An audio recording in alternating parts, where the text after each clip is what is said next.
What the hell is fashion forecasting, and is it even real? I'll tell you from a dream job standpoint that it seems like an otherworldly incredible. From the moment of my university's orientation, I was dead set making this into my reality. Chased this aspiration for over a decade. I've taken courses and fulfilled several personal studies abroad with research, data, and visual portfolio work. One of the quintessential key traits to have with this idea of a career, the innate nature of intuition. As specified in textbooks that I've studied, intuition is our given birthright. You have it or you just have never found it. According to what I've read, a person who is seeking this particular job will most certainly have to have intuition. But not all of us are tapped into our seventh sense. Astro, no.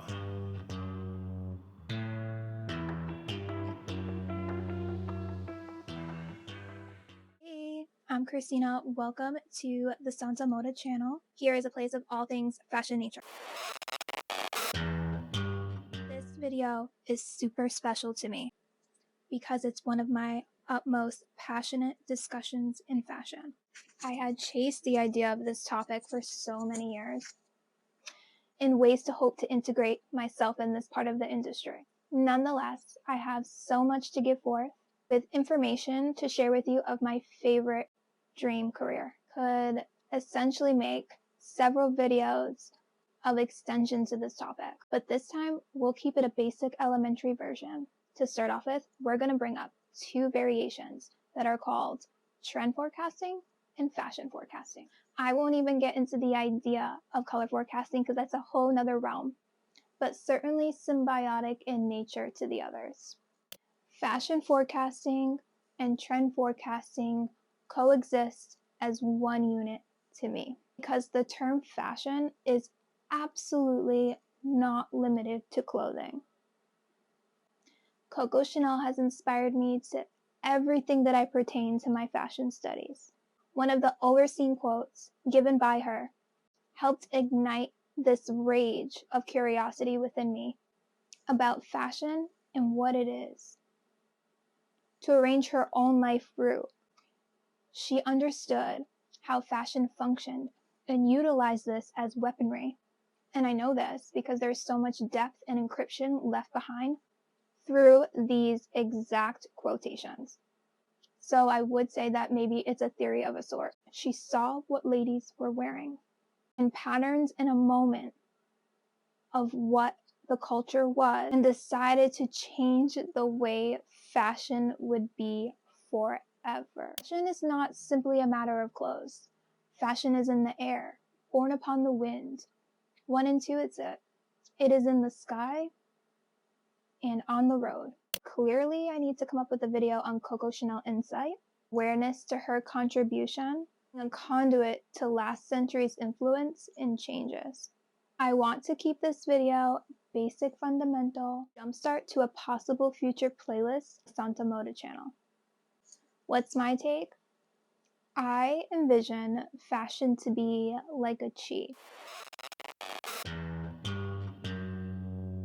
Astro, no.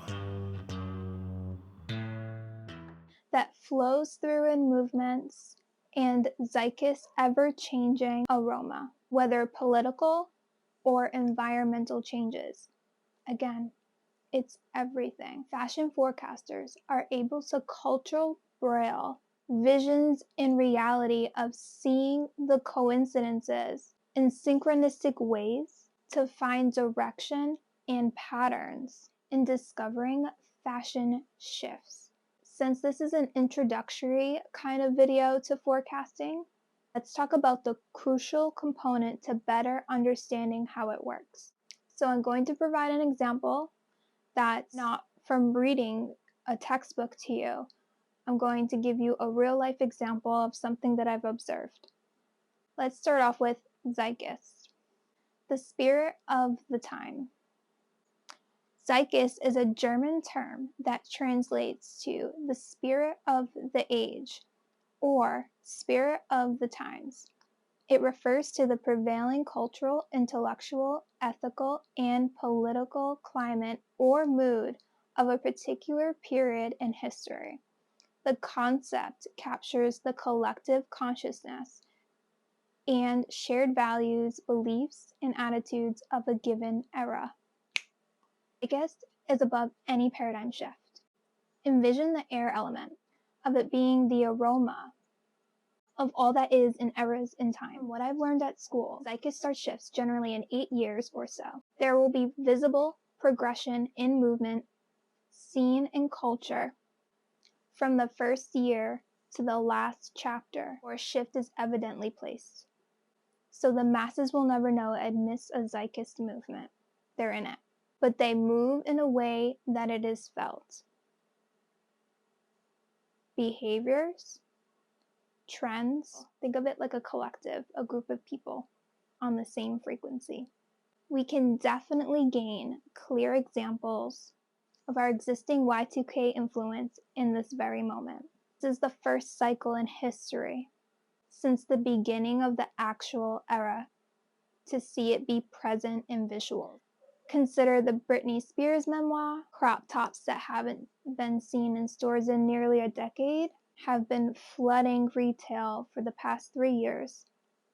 And fantasy films like the Barbie release, the fresh new Justin Timberlake and Nelly Furtado 2023 song collab, it was just released from this exact nostalgic Y2K period. Go on.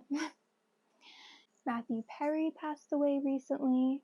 All of this yet is uncanny, and the serendipity of a bird's eye view of our current time hybrid and Y2K.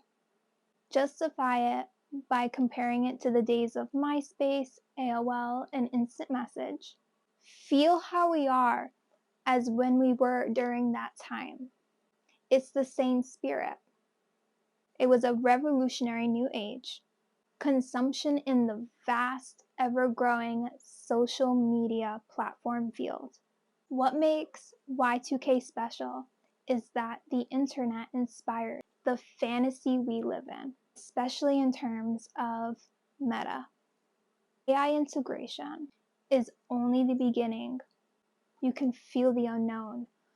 Same thing if we were to go back 20 years in Y2K, we just don't know what's coming. Yeah, we could always feel like that in an era in time, but it's the aesthetic of the Y2K. It feels like change. Traditionally, if we focus solely on clothing, we notice that volume and material has shifted back to oversized fits, comfort wear, very unisex oriented. You got the utilitarian pants, cargos. This expands to the comfort of the infamous long tees and Y2K past, especially menswear. I can seriously go on for hours about this very subject. Again, with that intuitive nature, it's hard to put in words. So this glimpse into our current example helps you understand the intricacy of everything, other than me providing you a bland textbook page. I want to leave this video enticing for you, as other episode parts will categorize further details of fashion forecasting with an insider knowledge to see with a third eye and how to make predictions ahead of the curve. Stay tuned for the continuation of this video with a part 2. In the meantime, the assignment is to collect data from all that you see around you in the everyday. Keep a journal, take notes, and pay attention to symbology.